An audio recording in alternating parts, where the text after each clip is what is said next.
on behalf of Harvard Bookstore.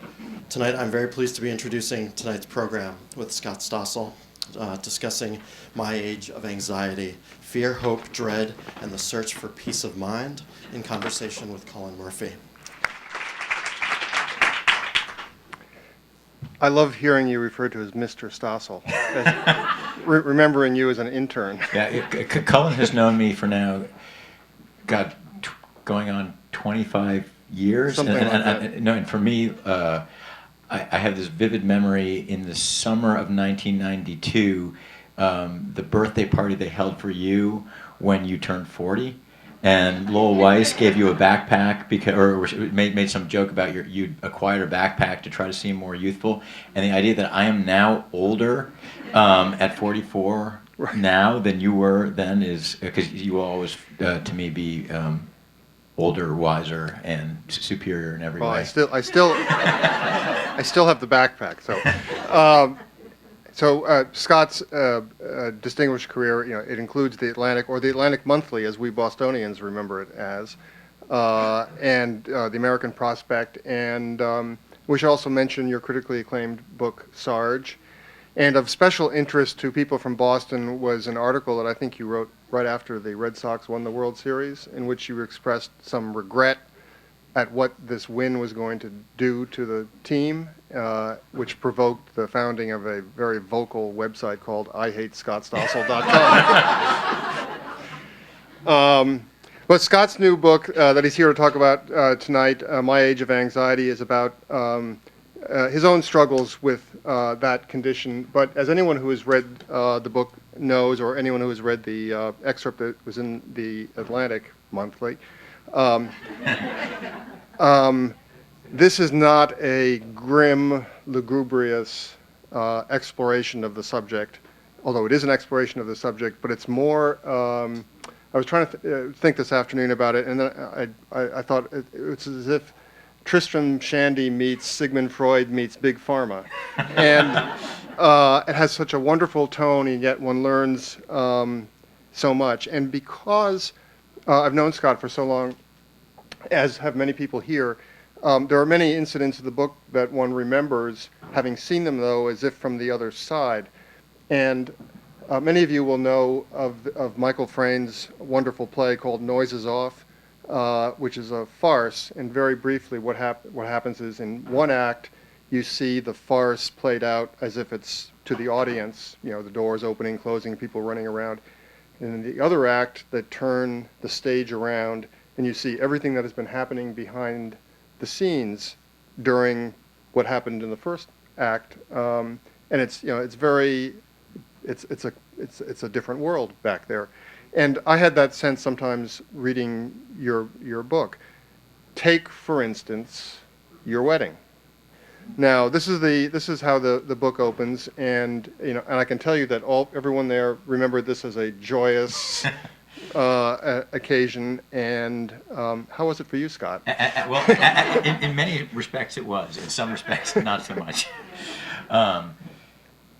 No, and so actually the reason I began with that anecdote was because I thought it was a very good example of the subjective experience of anxiety and the sort of phenomenology of both the physiological and cognitive symptoms that one undergoes. And so I'm looking around and I see actually back there one of the readers who I refer to in the opening of the book, and I think maybe even the Reverend who married us maybe here tonight.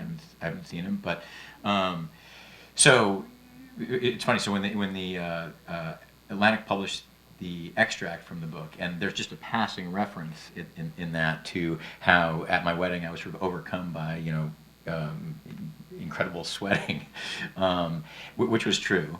It was very, very hot that day. But in my head, so in this opening scene, I talk about how as I'm standing up there at the altar waiting for Susanna, my wife, to come down the aisle, I'm sort of overcome with what is a very typical anxiety response, which is this sort of overwhelming, almost hijacking of both my cognitions and my physiology, so that I'm starting to think, oh my God, I can't get through this. I'm going to collapse. And it was, in all fairness to me and everyone else, extremely hot in the church that day. It was July, but I start to sweat, profusely, and it begins with sort of like a little bit of a sheen of flop sweat, and then I'm starting to perspire profusely. And one of my best men, who's sitting over there, handed me a handkerchief to kind of mop my brow. And it's funny because one of my actually one of the bridesmaids, who herself is now a practicing psychotherapist, read the excerpt in the Atlantic, and she said two things. One is, thank you so much for writing this, because you've actually captured the experience of so many of my patients who are sort of what is known as treatment refractory, and they you try everything and they can't quite get better. On the other hand, she said, and if you'll pardon my French, it was fucking hot that day. You were sweating.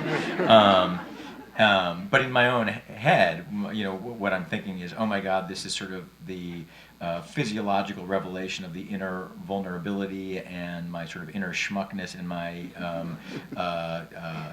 unworthiness to be married. And as I talk about in the introduction to the book, I'm thinking like everyone is looking at this and seeing this as evidence of my unworthiness to be getting married. And I'm looking back and I'm seeing, Liana back there looking like, oh my God, I can tell, and this may be completely inaccurate, but she's looking at me like, he doesn't look well, and I'm starting to think, oh, she thinks I'm going to die, and maybe I actually am going to die. And finally we get about partway through the ceremony. At one point, Reverend Smith looks down at me, and he finally realizes, I've got this, I'm drenched in sweat, I think I have terror in my eyes. I'm now at this point like shaking, what I feel is like completely visibly, but Suzanne is like trying to hold me up and steady me. And the minister looks down at me and says, "Are you okay?" And the honest answer was no, get me out of here. But I felt like that would have been, absolutely mortifying. And I said, no, I'm fine. And so I sort of managed to like pantomime the actions of getting married, and managed to survive. And I didn't die, I didn't pass out, I didn't vomit, all of which I thought were, imminently possible, and get through the whole thing. So it's very interesting to hear. Actually, another friend, I was in California doing an event, and I talk in the book about how, after the ceremony, one of my friends, Kathy, came up to me and said, you looked so sweaty, I wanted to give you a Gatorade. And she came to this event in California, and she said, well, you look really sweaty. I just thought it was very touching, evidence of how emotional you were about this whole thing. But of course, this is the phenomenology of the typical thought processes of the clinically anxious person, that you go down this kind of negative series of thought patterns where you believe that everybody is judging you, everyone can see every evidence of weakness, and it was a rather harrowing and miserable experience. As I say, I was not present in the moment as one would hope to be for one's own wedding. Thankfully my wife is incredibly forgiving and strong-minded, and I partly blame her, because I will say that I said, this is going to be incredibly anxiety-provoking to me, not because I'm nervous about getting married, but public speaking and appearing in front of lots of people, kind of like all of you, is incredibly anxiety-provoking, and I really think I should medicate. And she said, no, I want you to be fully present for this. I don't want you to be drugged out for your. Suffice it to say, the lesson has been learned, and she's, will like hand me Xanax before any kind of important event henceforth. So thinking about the about that experience, and and I was going to use the word condition, but I realized after reading your book, the subject that you're talking about is so diffuse. It seems so multi-causal that Mark Twain's remark about trying to nail current jelly to a wall comes to mind. I'm not sure what this thing is that we're talking about. Can you walk us through a little bit, just kind of give us a taxonomy of what is meant by anxiety, from the small a to the big neon A on the billboard? Sure. It was interesting. So I was honored to last week in the New Yorker, Louis Manon wrote a long mixed review of my book in the New Yorker, and it was, I have admired his writing for years, and so it was kind of an honor to be vivisected by him a little bit. He called the book a mess, but he thought maybe that was intentionally the case. But there was one thing, he said one thing which I actually strongly take issue with, and he said, look, you have to pick a card and choose what your angle of approach is in anxiety, and I actually completely disagree. Stop for a second. Explain what he meant by that. I know what he meant, but tell us what he meant by that. So in my book, and in the first chapter, I talk about how, and this is one of the things that I mean, obviously, I was partly motivated to write this book to try to figure out what it was that had made me the way that I am, and partly just because I think anxiety, like many emotions, are a fascinating window into the kind of human condition. And as with any emotion, you can look at it through multiple windows, and at some rudimentary physiological level, it's a purely biological response. It is the anxiety is the fight or flight response, and in clinically anxious people, it's the fight or flight response sort of gone awry and firing at the wrong time, or firing sort of happening disproportionately to the threat at hand. But my own view is that you can look at anxiety, as people have over the millennia, as going back to the 4th century BC when Hippocrates, and he was actually talking more about epilepsy, but he was also looking. There are these fascinating passages where he's diagnosing patients who today would very easily slot into the categorical definitions of modern anxiety disorders, and he believed that this was a purely medical condition, a biomedical malfunction that could be corrected with drugs or something like that. Then you've got, move ahead to the Stoic philosophers or Kierkegaard, who believed that it was a philosophical or a spiritual condition.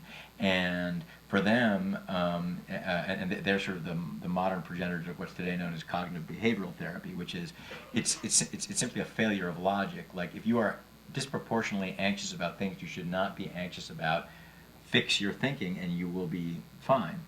Then there's, Freud came along, and he's like, it's sort of a psychological problem, and this is all sort of surface manifestations of anxiety are the product of either suppressed sexual impulses or psychic conflicts. And then we've kind of come full circle where, with over the past 50 years, sort of the rise of biomedical psychiatry, and they're once again now able to look at the candidate genes that contribute to anxiety, and they know which drugs affect it in certain ways, and you're back again to I think all of those are legitimate windows for which to look at anxiety. In fact, at the human condition, because you're looking at the difference between brain and mind. All of us, our brains are simply the interactions of like neurotransmitters in our brain, and yet that doesn't mean that the experience of acute anxious emotion or anger or any kind of other emotion is not something like a real psychological problem. So my own belief, and I wrestle a lot with this in the first chapter about what is the definition of anxiety, and going back over thousands of years, the anxiety disorders per se, a number of which I've been diagnosed with, literally didn't exist until 1980, when the Diagnostic and Statistical Manual 3rd edition came out in 1980. For many years, and by many I mean like millennia, all of the sort of what you call sort of stress disorders, anxiety and depression, were lumped together under a large umbrella of whether it's melancholia or neurasthenia or hysteria.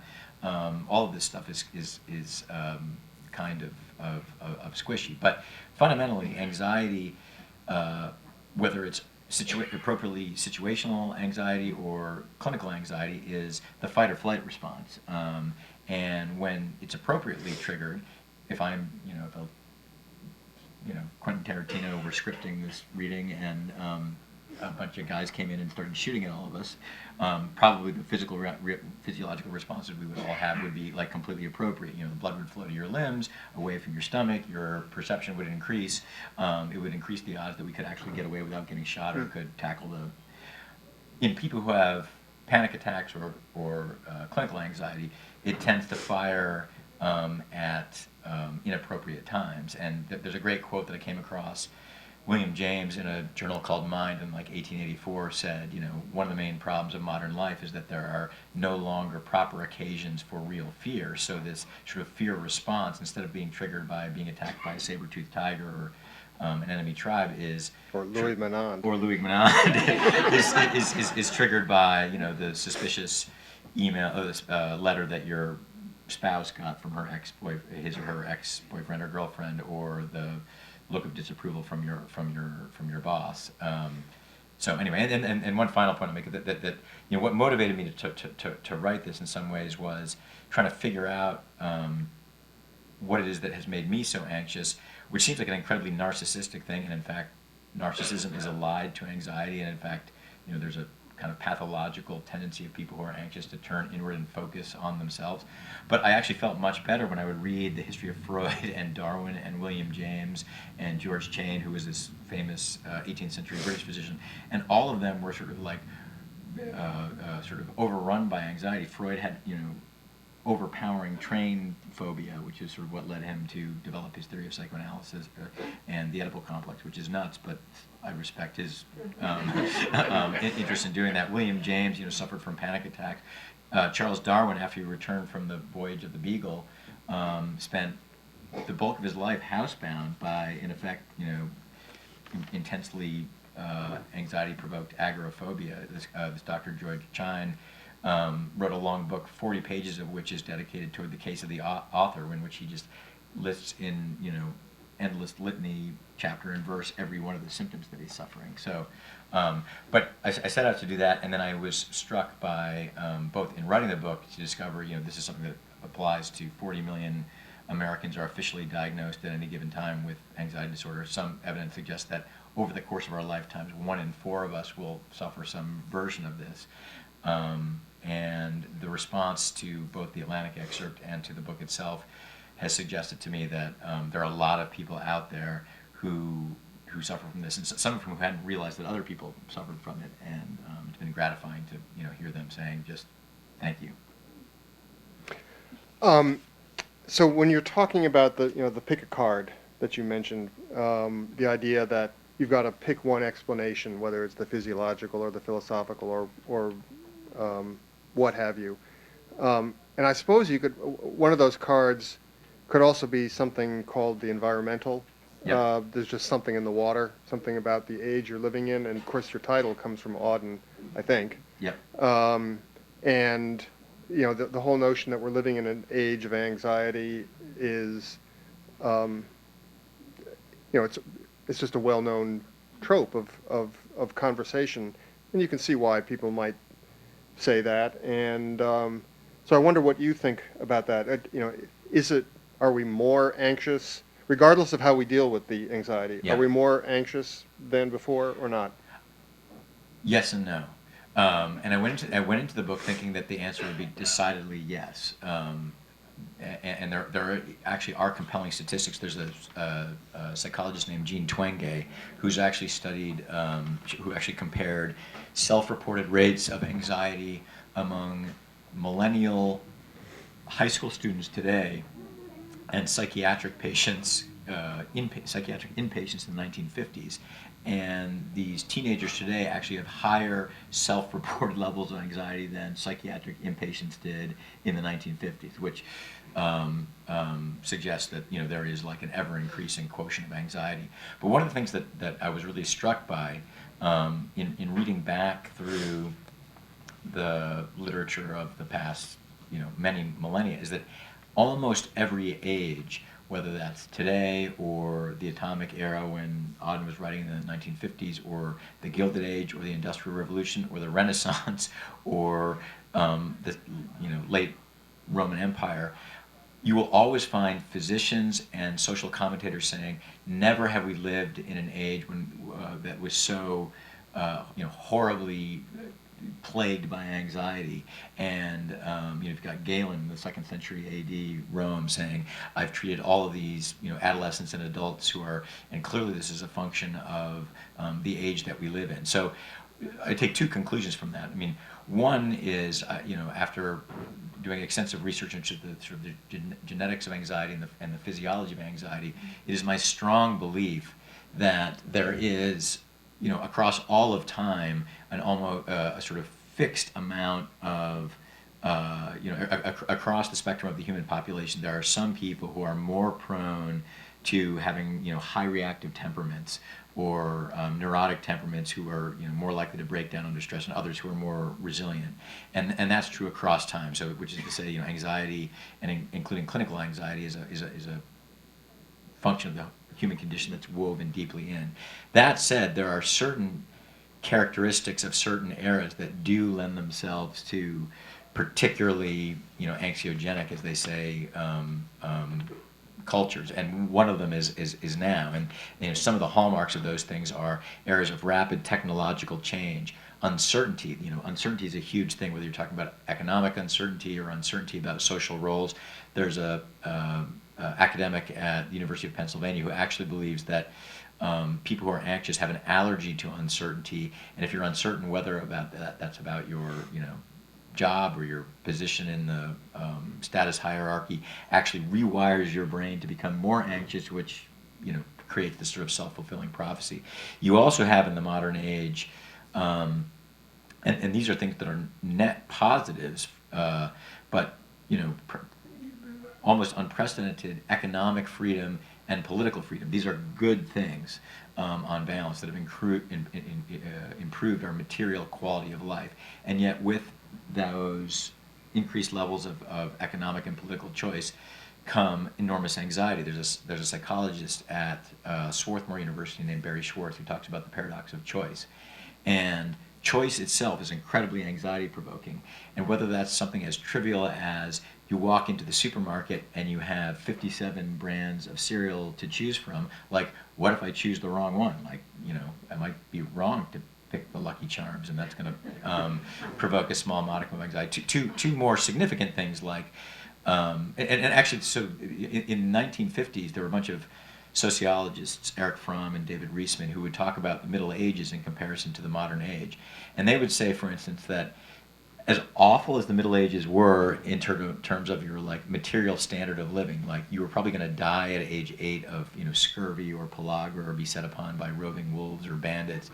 You didn't have the sort of neurotic anxiety because you were born into the role you were going to inhabit. You had no choice. You didn't have to decide, like, do I want to do this job or that job? Like, you were what you were. You didn't have to decide, do I want to be a stay-at-home mom or a working mother, or a stay-at-home dad or a working father. Your life probably sucked, but you weren't anxious.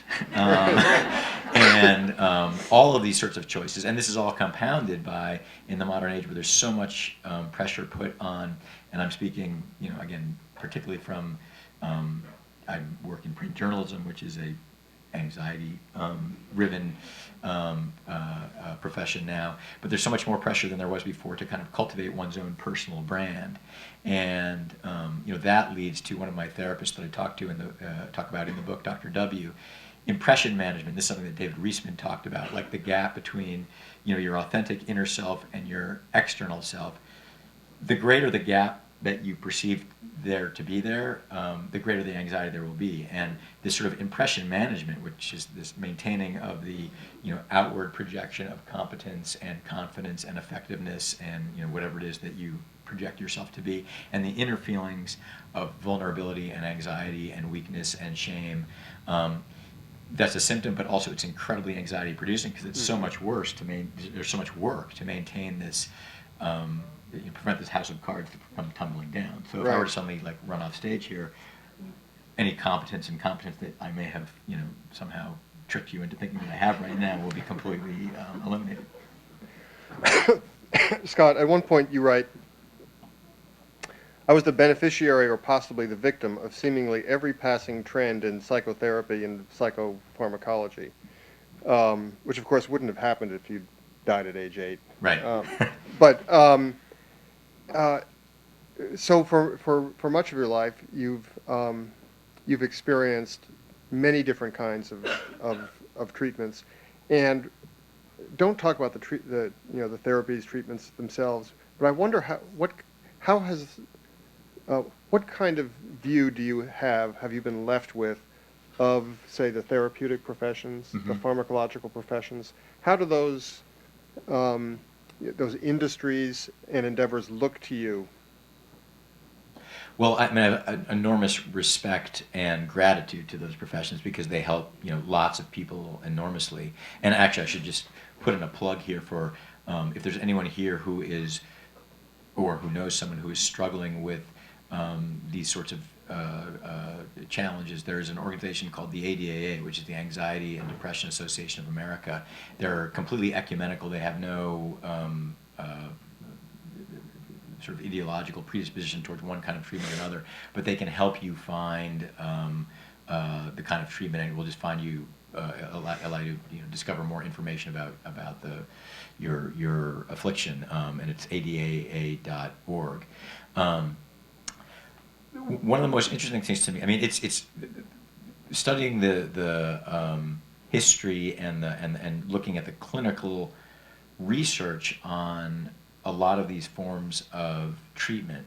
Well, let me start by saying this: that there's a lot of evidence that what's known as CBT, or cognitive behavioral therapy, which is a form of kind of concentrated talk therapy, which is based on, in the case of anxiety, sort of working with a therapist to help expose you to the thing that you are most fear, learning that you can contend with that anxiety, and then working with the therapist to kind of reframe your cognitions or change your thought processes in a very positive way. There's a lot of evidence that's now in the empirical literature that suggests that is as effective, if not more so, than medication, and may have fewer side effects and longer lasting benefits.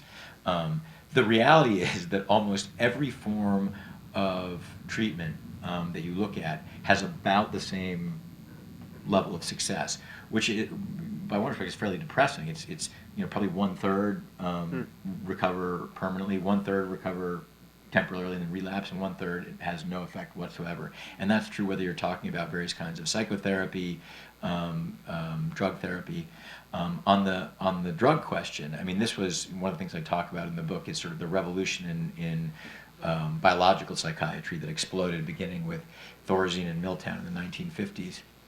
And I am a sort of a compromised vessel to talk about the complexities of this, because I have myself sort of some misgivings about what it means to be heavily reliant on medication, what it means for a society to be heavily reliant on medication. Is it in fact, as Marx would say, is the opiate of the masses, benzodiazepines and SSRIs. But there are ideologues on either side of this debate about drugs. And on the one hand, you have the anti-pharma zealots. And I have some sympathy for them, because there is some evidence that these drugs work much less effectively than the advertising and clinical literature would have you believe. There's some evidence, which is disputed, that actually it makes people worse. We have more people are medicated now than ever in history, and you have higher rates of depression. The part of the argument is that these are, big pharma is sort of, profit motivated, rapacious, just trying to, and they're trying to inflate the drug categories in order to get more people into the net. And there are lots of people who, in fact, don't need these medications and are, in fact, now being prescribed by them. On the other hand, you have kind of the Dr. Feelgood therapists who say, oh, I don't even know you. You're here for 5 minutes. Here's 5 prescriptions. Take them, and you'll be fine. And I think they, for the most part, have a sincerely, Hippocratic motivated interest in helping people. Where I come down on this is, I think that medication is an important part of the therapeutic arsenal, because there are some people, some of the time, for whom, nothing except medication can actually calm the physiological response sufficiently. But there are all kinds of complications that come with this, including, many drugs don't work for many people. There are horrible side effects. There's danger of, dependency. That we really don't know what the long-term effect of being on SSRI, antidepressants, or benzodiazepines for 30 years at a time does to your brain. But I, sit here now as someone who, probably could not have gone through 7th grade periods of my 20s, tonight without some benefit of medication. So one last question, and then we'll turn to the audience for questions. So be thinking. But I just want to go back to something that you said earlier when you were talking about what motivated you to write the book, and I wonder if you could just pause and say a little bit more about it. So my question basically is this: is writing the book a form of treatment? And I guess the flip side, the not too serious flip side, is book tour a form of torture? Yes and yes. So I talk in the book, I mean, so I have various characters in the book who are therapists I've seen over the years, and my most recent and beloved therapist is the character Dr. W. And, I really didn't set out, it's interesting to see how different reviewers and readers receive this book in different ways. I did not set out to write a memoir, and, I always wanted to kind of use elements of my own personal experience and in fact my own case study to kind of try on different theories of anxiety in a way to kind of play with them and in a way to make it sort of less arid and purely academic. And so I had grave or substantial ambivalence about, I am 44 years old, and I have been very successful, more successful than I think I realized now that the book has come out, at hiding the kind of level of intense anxiety that I sometimes deal with over the course of my life. The book came out and it was circulating around the office of the Atlantic, and I had like a whole parade of people coming in saying, first, they were saying one of two things. One is like, I'm really sorry if I ever caused you anxiety, and can I give you a hug? And so I sort of assumed they had an inkling, and they really, really did not.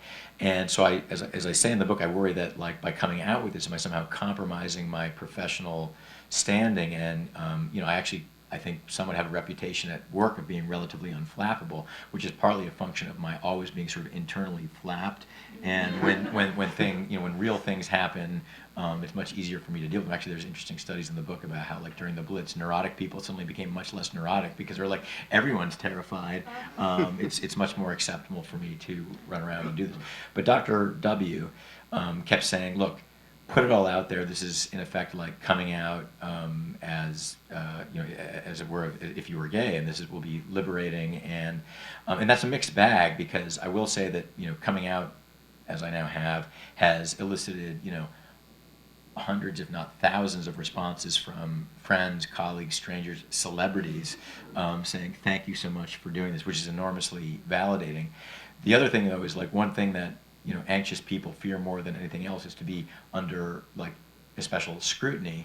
And now my constant fear is like, okay, and I'm kind of coming to terms with this, but like I assume all of you are looking at me like, is he anxious? Like, is he sweat? Does he have a sheet of flop sweat on his face? Is his voice Right. quavering? What's in the Coke bottle? What's in the Coke bottle? Yeah, exactly.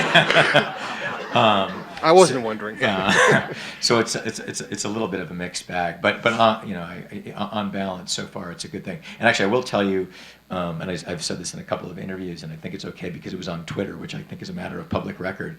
But the single greatest, most validating and exciting experience of a publication of this book was about 3 weeks ago. I woke up one morning and I was sort of flipping through my phone and looking at Twitter, and it said Paulina Porizkova followed you on Twitter, and I was like, wait a minute. So when I was about 14 years old, Paulina Porizkova was she was the star. She was the wife of Rico Kasich, the lead singer of the Cars, and when I was about 14 or 15, she was the second ever Sports Illustrated swimsuit model to appear twice on the cover of Sports Illustrated. And so she wrote to me, and so I'm like, was this really her? But then I look and it says, former supermodel, and she says, Scott, I just want to thank you for writing this book. I wish you'd written it 30 years ago, but better late than never. So I wrote back and said, if you'd written to me 30 years ago, I think I would have been cured of my anxiety forever. And she said, no, like we are twins mentally, and I was as much a mess as you are. So anyway, I took this both as just like kind of wonderful, but also that even having supermodel good looks and millions of dollars, as Cullen has, are no inoculation against anxiety. So Terrific. Thank you. So let's turn to the audience with questions, and I'll try to look at all parts of the room. And I'm going to have to do something for technical reasons, because this is being taped. I need to repeat your question for you so that it's picked up by the audio. So if anyone has like an 8-part question, well, leave it at 2 parts if you can. So, yes, sir. Not a question, just briefly, I just want to commend you. It seems to me what you've done is veered out of your soul, out of your spirit, which is private. And I don't wonder if you're having low-level anxiety here, but if you are, I think that's courageous. And I just want to echo what Cullen said in the literary vein. With just the one word, anxiety, the history of that in the last 75 years, the Englishman Auden came here, used the word, L. Bloom has used the word. I can't recall if Bowles is any of the poems, but certainly got anxiety in McLean. So, having said that, I don't feel a lot of anxiety myself. I think it is human. I can have it. I trust God. But I think the 40 million you refer to, there's a lot of different treatment possibilities. But what about the other 300 or so million? I really don't know. But I want to just end with this comment, if you want to comment back. Someone may label this the age of anxiety. It seems to me since 9/11, there's been a variety of forms of anxiety. It's very common. It's human. That's my experience. It's human. But you mentioned guns, so I think there's children in elementary schools, junior high schools, and actually university people who have anxiety about gun violence.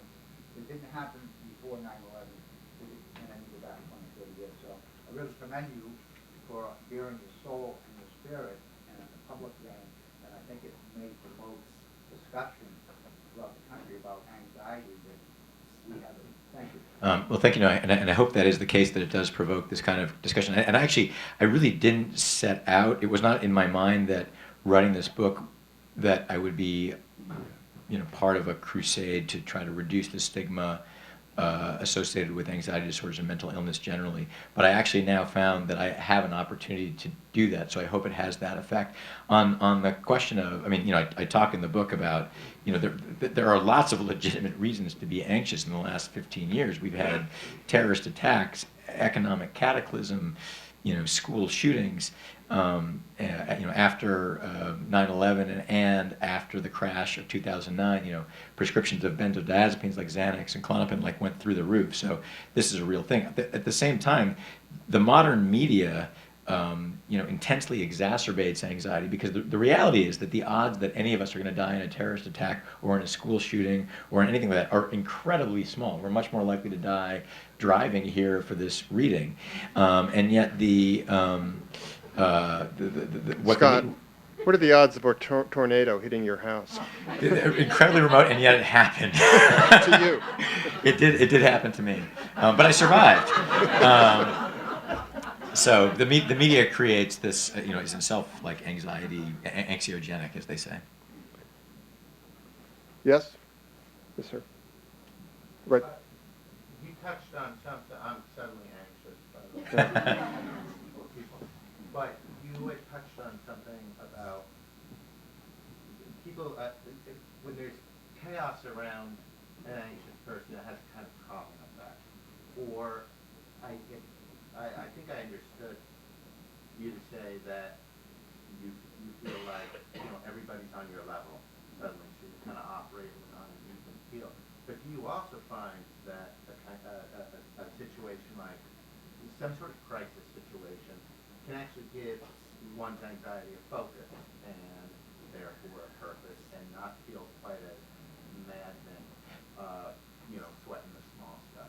So I have to do this for the audio. So the question has to do with whether it's the relationship between being anxious and the environment, whether you're in a chaotic or crisis kind of environment, and whether that situation can actually give a focus to your anxiety. I think that's absolutely the case. There's a little bit of mixed evidence here, because people who are subject to developing PTSD, little bits of stress and trauma can send them over the edge. But speaking from my own experience, Colin was just alluding to, a tornado actually did destroy my house while I was in it, which was rather terrifying. But as I write in the book, I'm literally sitting there, and honestly, this was in suburban Maryland. That I didn't know that a tornado was forecast. I was thinking, is there an alien invasion? Like, are we, should I put on some pants? Because what if my house blows away?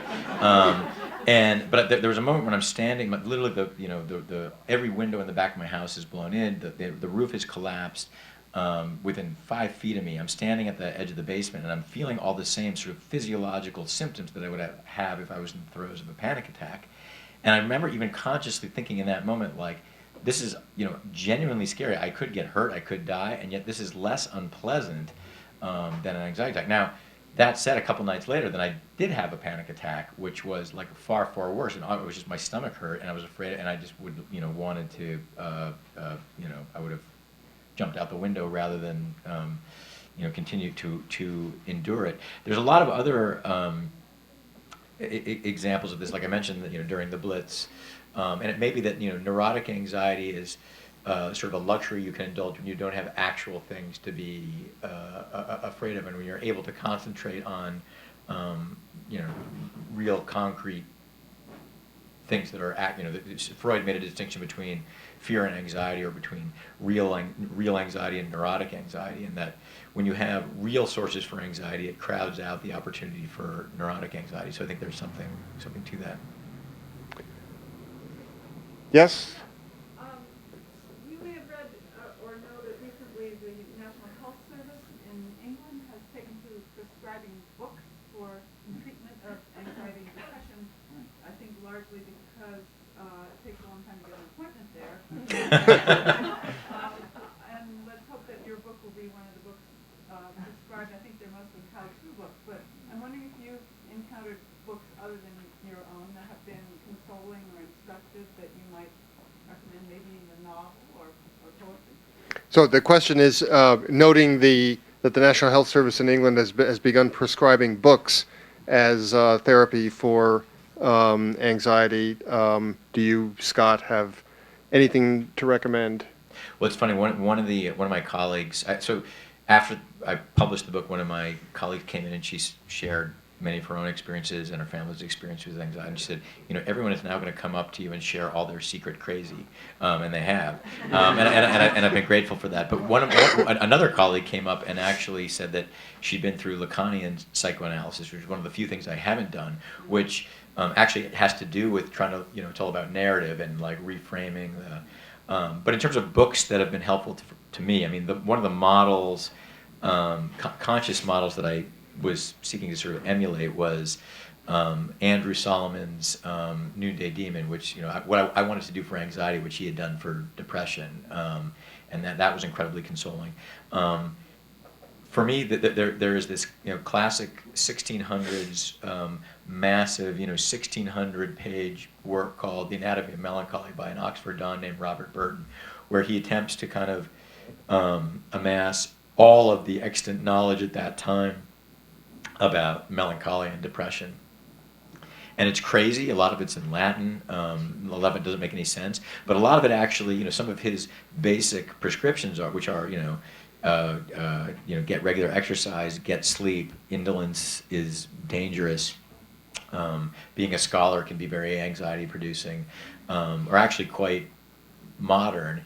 And it's somehow, and this is one of the things in general, in reading back through the history of people, writers and thinkers who have wrestled with this, how incredibly consoling it is to think that people far greater than me, like Robert Burton or Charles Darwin or Samuel Johnson, I talk at the end of the book about how he's sort of an example of resilience. He struggled with acute anxiety. He couldn't sleep at night. He'd wandered the streets for periods of time. He thought he was going crazy. He was always sort of relentlessly self-critical, and yet here's a guy who I have on my shelf at home, like the collected 16-volume work, which doesn't even include the dictionary he made, which was sort of his like greatest achievement. So there's something to me very consoling about reading through and seeing that people in the 4th century BC or the 2nd century AD, or Charles Darwin in 1800s London suffered the same thing. I mean, there's other classic works in the genre of anxiety and depression.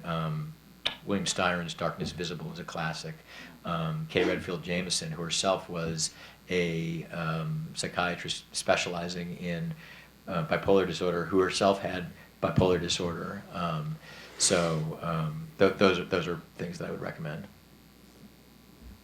Yes. One area where I've observed that it seems as if anxiety has increased in recent years is around parenting. Yeah.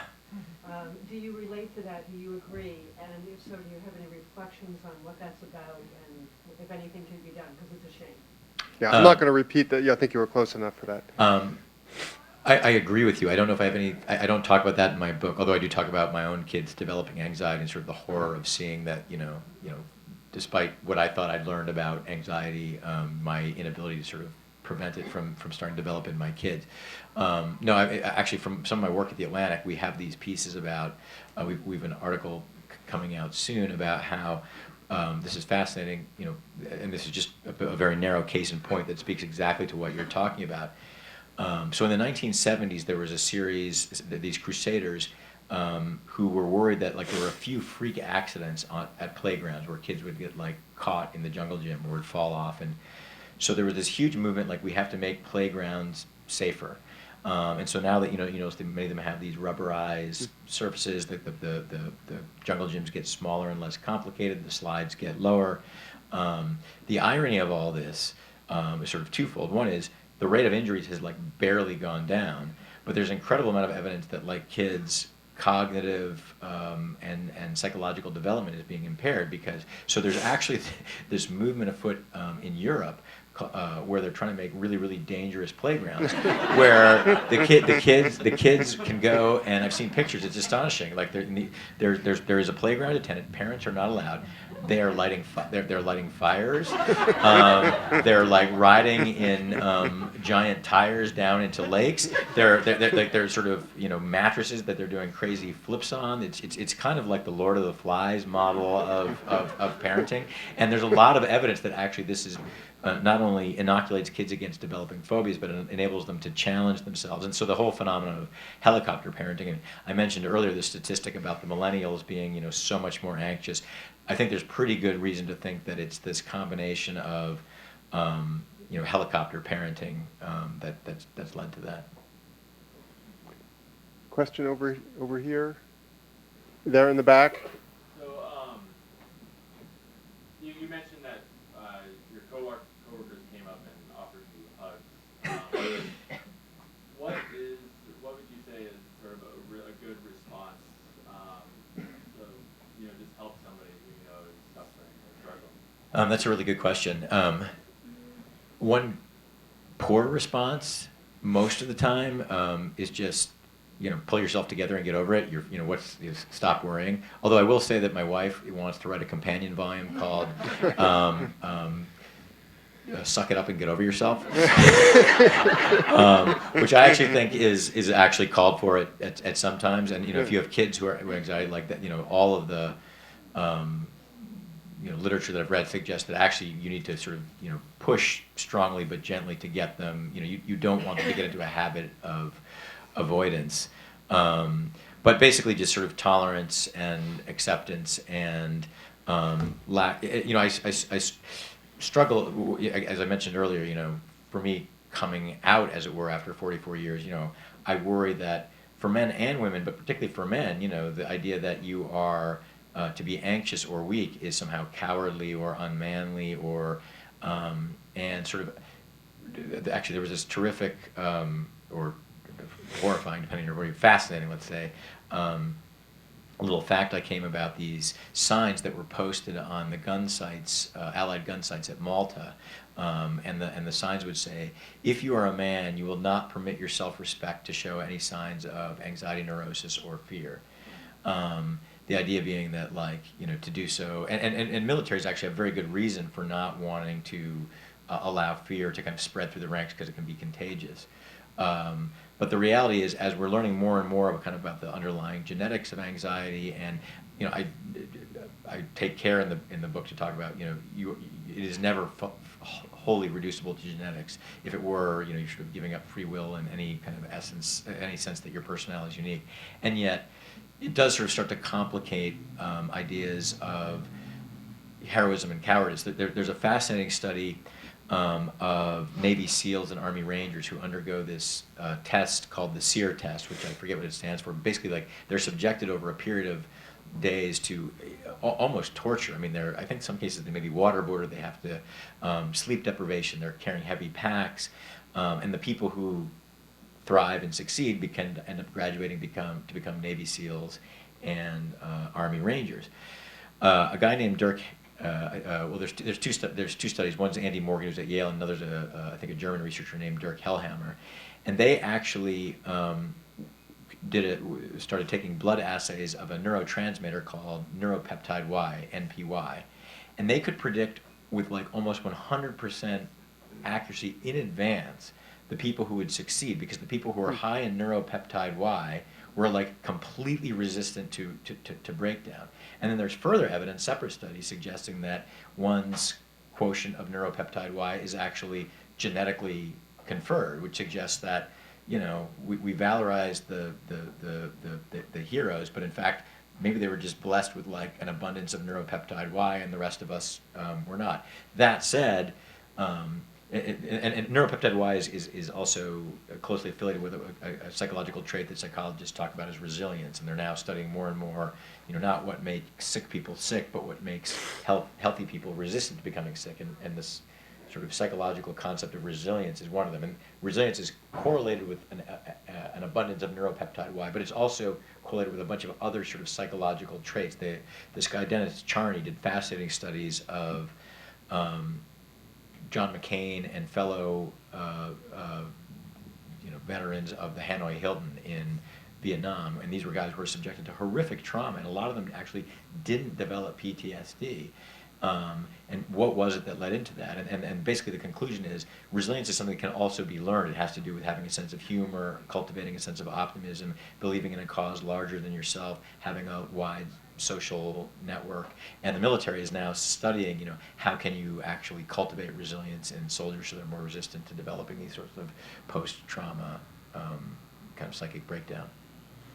So we have time for one or maybe two questions. Yes, sir. You mentioned the difference between fear and anxiety. I'm wondering if you could draw a similar distinction maybe between anxiety and stress, especially given that stress certainly is a good memory thing to have. Yeah. Well, no, this is another area. So stress is kind of the modern era's. You know, I was saying earlier about how every era, you know, presumes, like, and in fact, sort of embraces proudly its status as the most anxious ever, and they do it for different reasons. Like in Georgian and Victorian England, they would say, like, this is evidence of a refined sensibility, of a delicate constitution because you are so. Whereas stress, if you're stressed, that means you're important because you're working a lot, and, you know, we all want to be stressed. There's a whole. I could go on for a long time about the, you know, distinctions between stress and anxiety. There was a endocrinologist named Hans Seeley who developed this whole theory of stress as kind of, you know, it's basically like how much can a physiological organism withstand before its homeostatic like system starts to break down. The distinction between anxiety and fear. Karen Horney, who was an acolyte of Freud's, emigrated to the United States, wrote a bunch of books, including one that's terrific, which I highly recommend, called The Neurotic Personality of Our Time. But she makes a distinction between, she has several like cases in point differentiating between anxiety and fear. And she says, you know, if you are stuck in a thunderstorm in the mountains and there's lightning striking around you, that is fear.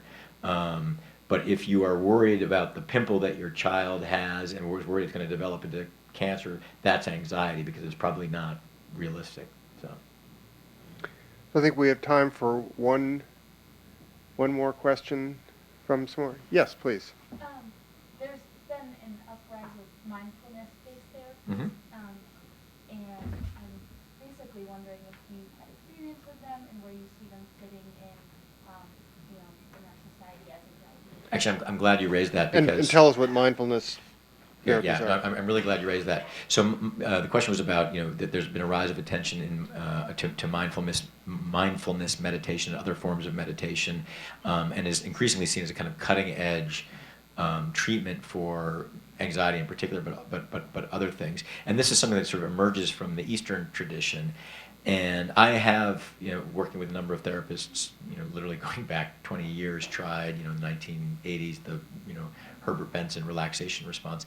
The tragic irony is that, like, as with yoga, the people who probably would most benefit at it from it are the ones who are like worst and least inclined to persist with it.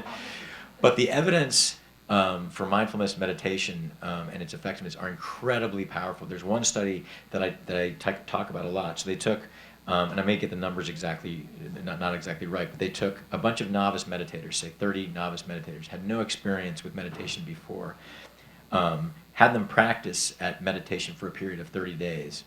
And then after those 30 days, asked them how they were feeling. And they almost to a person, maybe uniformly, reported higher levels of subjective well-being, lower levels of anxiety. Then they put them in an fMRI machine, and they actually saw that in these people, and they had done this beforehand too, their amygdala, which is kind of the seat of fear in the brain, had shrunk, and the density of connectivity in the frontal cortex had increased, which is, again, sort of evidence, Western-based empirical evidence that there is a physiological correlate to the benefits of this kind of thing. And they've also done these studies on, the best meditators are, these Buddhist monks.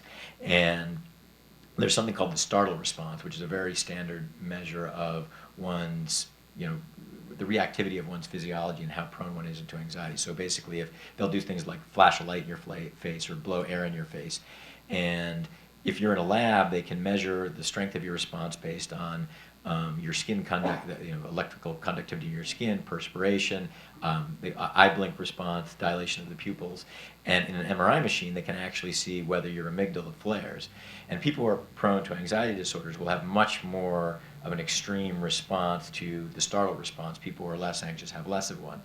The only people who have literally no response, these like super talented Buddhist meditators, not only do they betray no physiological response to it at all that's visible, you look in the fMRI machine, their amygdala doesn't even flare. So it's almost like they've managed to achieve this level of mindfulness and consciousness where they're operating at such a high level of perception and calm that they can see, okay, this thing just shot me in the face.